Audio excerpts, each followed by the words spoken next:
Quel plancher choisir pour votre yourte?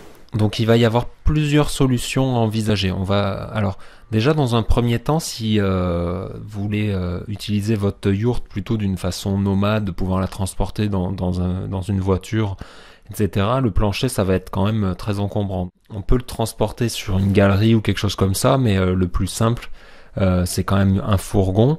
Donc pour une yourte vraiment nomade, l'idéal c'est alors soit de la mettre à même le sol. Si c'est vraiment pour une utilisation assez temporaire, vous allez avoir quand même de l'humidité qui va remonter assez facilement par le sol. Sinon, de mettre une bâche imperméable au sol et ensuite de mettre des tapis pour avoir quelque chose, un rendu un peu agréable. Donc l'autre possibilité, si vous voulez avoir un sol un peu plus agréable pour vivre dans votre yourte, ça va être d'installer un plancher.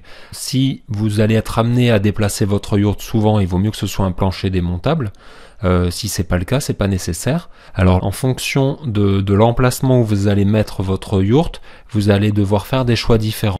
Par exemple, cette yourte a été installée sur un terrain avec un fort dénivelé. Donc il existe deux possibilités. Soit vous terrassez, donc vous allez avoir beaucoup de terre à déplacer pour obtenir un terrain plat.